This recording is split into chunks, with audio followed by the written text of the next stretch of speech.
Hello and welcome to Global with me, Matthew Amreliwala. It is like a depressing game of human pinball. As Hungary blocks the passage of migrants, they just get shunted somewhere else. Today it's Croatia and Slovenia seeing a tide of people arriving at their borders.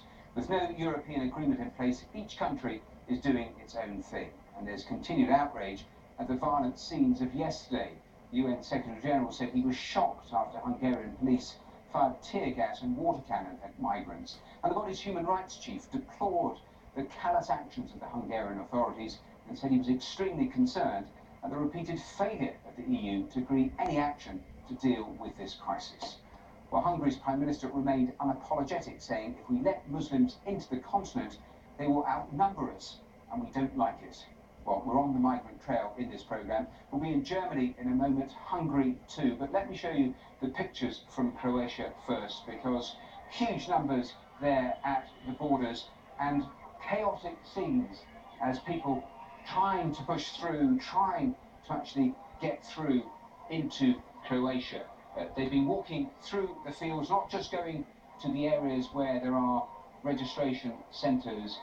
And the chaos that we've seen in different countries in Europe. A little earlier in the programme I was talking to UNHCR and they were deploring the fact that because there's no unanimity within Europe, that almost a domino effect is happening, that one country sees these scenes and then, as you've seen, Hungary closes its border and thousands of these migrants start a new route, just plotting how they can get across mainland Europe, and most of them, of course, wanting to get to Germany. So that is why so many people have got to Croatia. Now, the Croatians have been welcoming, but making the point today that they can take thousands, but ultimately they will reach a point where they have to stop. And so the panic, the scenes there, as you see people clambering across the fields, just trying to get in to continue their journey.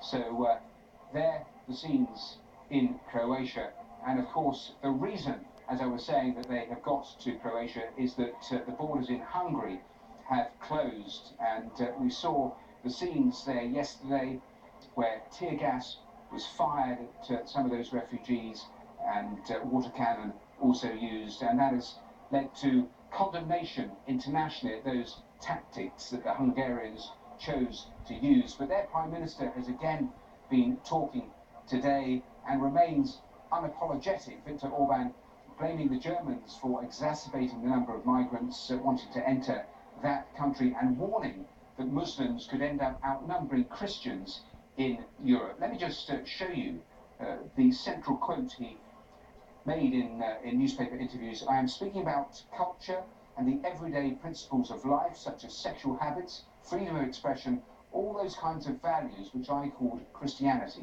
If we let the Muslims onto the continent to compete with us, they will outnumber us.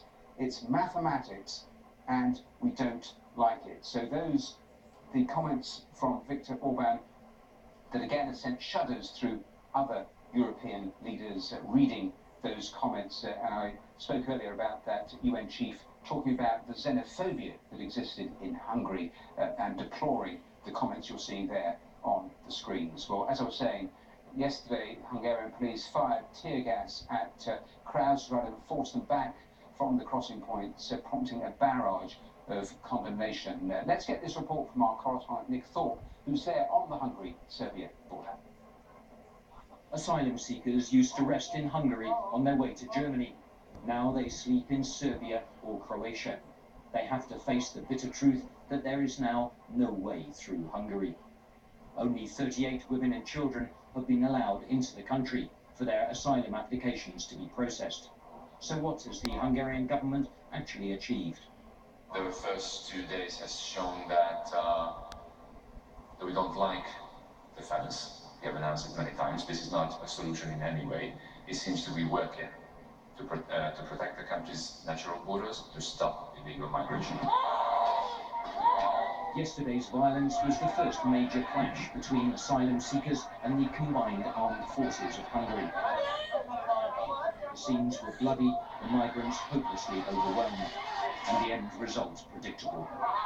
The government called them an armed mob, The UN Secretary-General said he was shocked by the use of tear gas and water cannon against refugees. He called it unacceptable.